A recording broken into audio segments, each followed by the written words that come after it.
meditation this morning, we're looking at questions numbers 111 and 112. Let me read for you the first question. Which is the third commandment? The answer is, the third commandment is, Thou shalt not take the name of the Lord thy God in vain. For the Lord will not hold him guiltless that taketh his name in vain. Number 112, what is required in the third commandment? The answer is, the third commandment requires that the name of God, His titles, attributes, ordinances, the word, sacraments, prayer, oaths, vows, lots, His works, and whatsoever else there is whereby He makes Himself known, be holily and reverently used in thought, meditation, word, and writing, by an holy profession and answerable conversation, to the glory of God and the good of ourselves and others. The first commandment identified who it is that we are to worship, the Lord our God, and Him alone. In the second commandment, we are told how we are to approach this God in worship. We are not to make use of our own ways, but rather to follow in His directions. Here we focus on the name of God, that revelation of God's character and being, such that we might know whom it is that we worship, and that we might draw near to Him in faith. The third commandment then focuses on God's name as it manifests His character, His being, His attributes. We know that a man's name is important to his reputation. A man develops a reputation within the community, and that name carries that reputation abroad. If you damage your name by immoral acts, you bring shame upon your name. But conversely, you act in an honorable fashion, you conduct yourself with integrity within the community, then you will have a name for being a man or individual of integrity. By the same token, God reveals Himself by His name.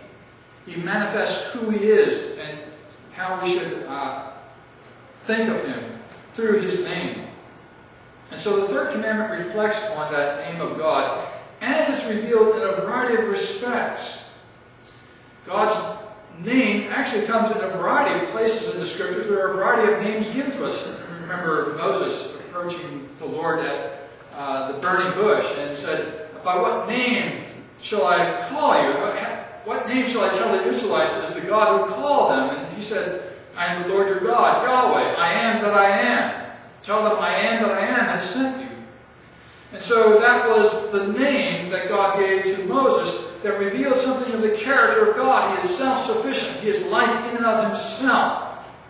He is the fullness of life. And so with that name, God proclaimed both His sovereignty and the hope of Israel, that there was life in the Lord their God. Notice that God's name was to be revealed to the people of God. God wished to explain Himself to them. Many generations afterwards, particularly the Jewish people, have tended to try to hide the name of God or say that it's so reverent that they wish not to repeat it.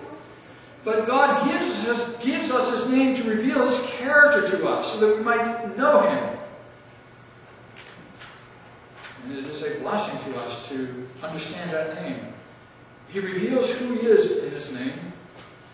His attributes are revealed therein. His ordinances, His Word, the Scriptures reflect God's name as they tell us of who God is. The sacraments come under God's name. Prayer is calling upon the name of the Lord. It is taking refuge in the meaning of God's name as our Lord and Redeemer. And so the name of God has an important part in prayer. Oaths, we swear before God based on His name. Same with vows. Lots are those solemn efforts to discern the will of God, particularly under the Old Covenant. His works of creation and providence, and whatsoever else whereby He makes Himself known. We are to honor God's name and not use it lightly or misuse it, take it in vain. Rather, view God's name as holy and only use it reverently. So we focus on the name of God and then how we are to use it. And the way that we use that name is in a variety of respects. Not simply in what we say, but also what we think, how we feel about the name of God and God's revelation of Himself. Do we respect the name of God in every aspect and core of our being, from our inward feelings and emotions, thoughts, our reflections, as well as our outward comments? The Catechism calls us to honor God's name throughout all of life, including our actions. So a holy profession, an answerable conversation. That's not just talking, but conversation is an old way of describing the way that we walk, the kind of conduct we engage in. An answerable conversation is a conversation that is in accord with the revelation of God's name. It seeks to respect the name and holiness of God. And so as we reflect on God's name and meditate on it in our hearts with reverence and live it out in the course of life, we do so, thirdly, to the glory of God and the good of ourselves and others. There's a purpose for observing this commandment, and that is that we would glorify the name of God and do good to ourselves and others. If we think high thoughts of God and understand who He is, that will benefit us. It will strengthen our faith in difficult times and remind us that the Lord is God. He is able to save us. He is Yahweh. He is the ever-living one. And so it is good for ourselves and for others.